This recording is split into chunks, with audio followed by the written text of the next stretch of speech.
नमस्कार, मैं कमलेश कबीर आपका एक बार फिर स्वागत करता हूं इस नए एपिसोड में।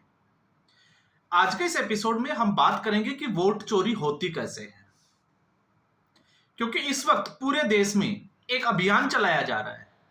और अभियान क्यों चलाया जा रहा है? क्योंकि लोकतंत्र के बहाने एक परिवार की राजनीति जो खतरे में है उसको बचाने का प्रयास, और वो किस हद तक किया जा सकता है उसका एक नमूना। और जब मैं ये कह रहा हूं, हो सकता है आप मेरे इस तर्क से सहमत हो या ना हो, क्योंकि वैचारिक मतभेद जो है वो हो सकते हैं, लेकिन जब हम बात तथ्यों की और सच्चाई की करते हैं तो फिर कहीं ना कहीं हमारे जो मतभेद है वो बहुत पीछे छूट जाते हैं। क्योंकि लगातार हम लोग जब बात करते हैं, क्योंकि इस पूरे मीडिया वर्ग में अगर आप देखोगे, क्योंकि हम लोग तो पत्रकारों की श्रेणी में आते नहीं है, क्योंकि जो खबरें होती है उनका एक विश्लेषण करते हैं, लेकिन जो पत्रकारिता से जुड़े हुए हैं वो लोग किस तरीके से बायर्स पत्रकारिता करते हैं, वो सिर्फ और सिर्फ जो है वो एक तरफ यह दिखाने की कोशिश की जा रही है कि कैसे जो है वो नरेंद्र मोदी को कटघरे में खड़ा किया जाए, लेकिन वो ये नहीं बता पा रहे कि आखिर कांग्रेस पार्टी कमजोर क्यों हो रही है और उसको मजबूत होने के लिए क्या किया जाना चाहिए, उसके लिए जिम्मेदार कौन है, किसकी उसके लिए जो है वो अकाउंटेबिलिटी बनती है और किसके ऊपर एक्शन होना चाहिए। क्योंकि ये मुद्दे जो है वो बहुत गंभीर है। और जब हम विपक्ष की बात करते हैं तो अच्छे लोकतंत्र के लिए, स्वस्थ लोकतंत्र के लिए विपक्ष का मजबूत होना जरूरी है। तो कल को आज जो लोग वोट चोरी की बात कर रहे हैं, कल वो हो सकता है मतदाताओं को ही चोर कहने लग जाए। अब क्यों कहने लग जाए? क्योंकि जब आपके दल में, राजनीतिक दल में बंटाधार लोग अगर उपस्थित है, तब तक आपके दल का, या हम कहें कि चुनावी प्रक्रिया में वोट चोरी होती रहेगी। और कैसे होती रहेगी? वो इस तरीके से होगी। 2018 का विधानसभा का चुनाव, मैं बात कर रहा हूं मध्य प्रदेश की, क्योंकि मध्य प्रदेश और राजस्थान के चुनाव एक साथ होते हैं। राजस्थान में जहां एक और कमान जो है वो सचिन पायलट को दी गई थी, प्रदेश अध्यक्ष बनाया गया था, और सचिन पायलट राजस्थान में मेहनत कर रहे थे। दूसरी तरफ सचिन पायलट के ही साथी ज्योतिरादित्य सिंधिया, वो मध्य प्रदेश में मेहनत कर रहे थे कि किसी भी तरीके से पार्टी सत्ता में आए तो शायद उनको मुख्यमंत्री बना दिया जाएगा, क्योंकि दोनों राज्यों के चुनाव एक साथ होते हैं, इसलिए मैं दोनों को जोड़कर देख रहा हूं। लेकिन इसी कड़ी में जब आप चुनाव परिणाम को देखोगे तो जहां राजस्थान में कांग्रेस पार्टी ने बाजी मारी, और उसका कारण क्या था? कारण यह था कि सीधे तौर से सचिन पायलट जिन लगभग 45 सीटों पर 200 सीटों वाली विधानसभा में अपना प्रभाव रखते हैं, वहां वो अच्छे मार्जिन से जो है वो जीत कर आई। तो सचिन पायलट को मुख्यमंत्री नहीं बनाया गया, 2.5 साल का फॉर्मूला तय किया गया हाईकमान के द्वारा और अशोक गहलोत को मुख्यमंत्री बना दिया। दूसरी तरफ 2003 के बाद से अगर आप नजर डालोगे तो उसके बाद से लगातार भारतीय जनता पार्टी जो है वो सत्ता में काबिज थी।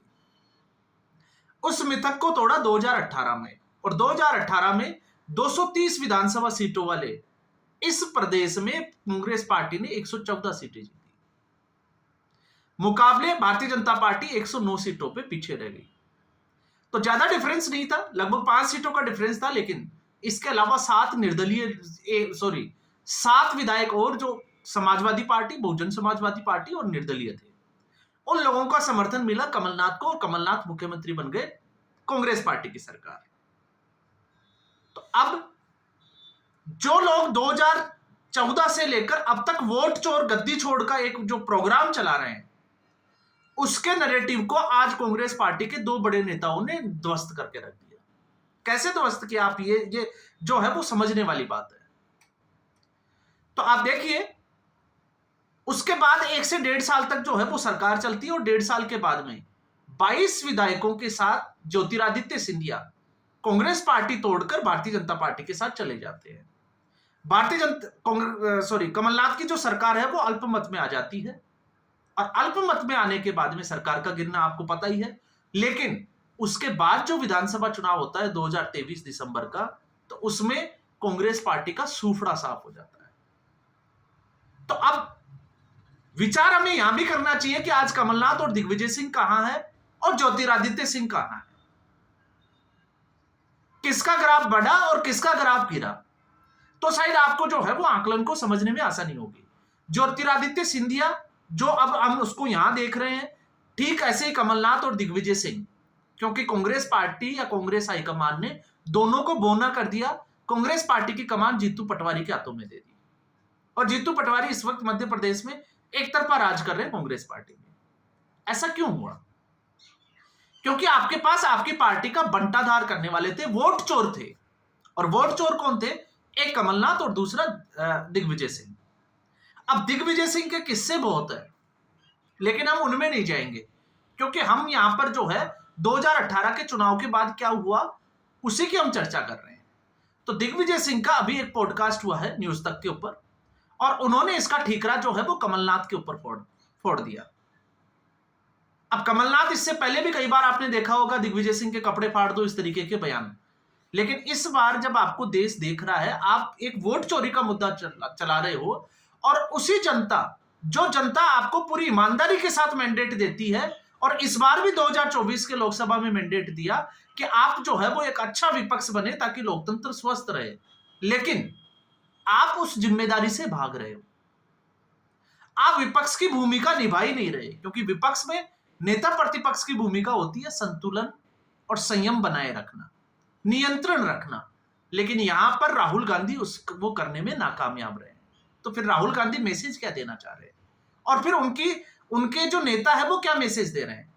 तो दिग्विजय सिंह ने उस पॉडकास्ट में सीधे तौर से कह दिया कि कमलनाथ और ज्योतिरादित्य सिंधिया के बीच में आइडियोलॉजिकल मतभेद नहीं थे, व्यक्तिगत पर्सनल थे दोनों।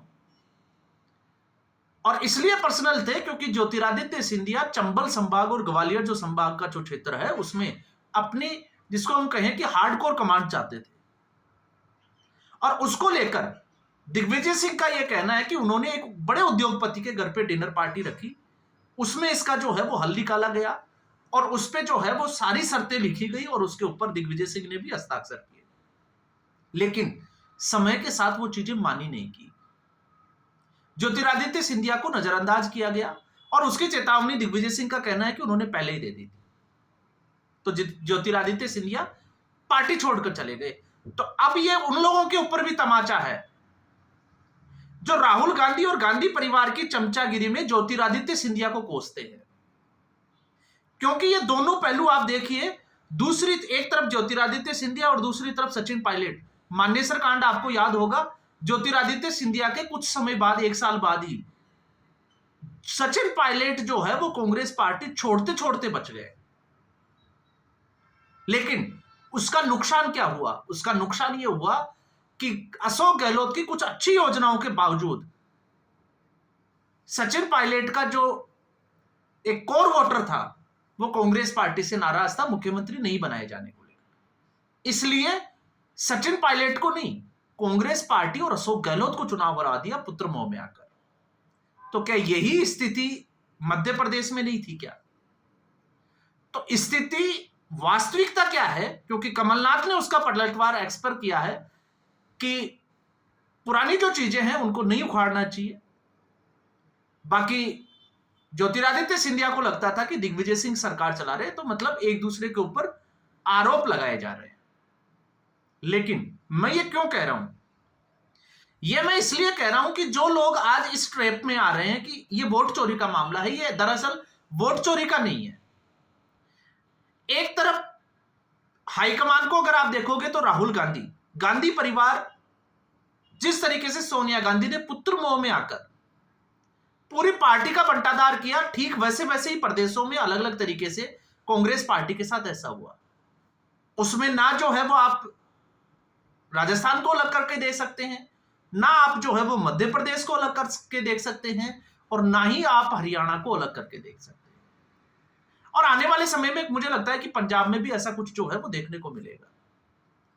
अब जब हम गांधी परिवार की बात करते हैं तो इसमें मैं जो है वो थोड़ा सा वो रिसर्च कर रहा हूं, कुछ पैमाने मैंने जरूर तैयार किए हैं, लेकिन उसमें थोड़ा समय लगेगा। समय आने पर मैं वो सारा डेटा और फैक्ट्स के साथ में आपके सामने रखूंगा कि आखिर गांधी परिवार में दशकों से कौन सा खेल चल रहा है, किस तरीके से कांग्रेस पार्टी ने इस परिवार को भी जो है वो कमजोर किया गया और क्यों किया गया। लेकिन अभी वो जो है वो विषय नहीं है, वो एक अलग विषय है, एक अलग वीडियो बनाएंगे उसके ऊपर। लेकिन ये इसलिए जरूरी है कि आप लोगों को यह पता चले कि दरअसल मामला जो है वो वोट चोरी का है ही नहीं। कांग्रेस पार्टी सत्ता में इसलिए नहीं है क्योंकि कांग्रेस पार्टी में कहीं समन्वय नहीं है, तालमेल नहीं है। कांग्रेस पार्टी के लोग ही कांग्रेस पार्टी को गिराने में लगे हुए हैं। अब राहुल गांधी के साथ समस्या यह है कि उनको एक तो प्रधानमंत्री बनना है, क्योंकि उम्र उनकी बहुत हो चुकी है, 2004 से वो सपना देख रहे हैं, और दूसरा लगातार चुनाव हारने की वजह से अब उनकी साख जो है वो दांव पर लगी हुई है। अब एक भी चुनाव हारने का मतलब है राहुल गांधी के ऊपर जो है वो कंधों के ऊपर और ज्यादा मजबूरी, जिसको हम कहते हैं कि वो भार, उसका भार बढ़ता हुआ दिखाई देता है।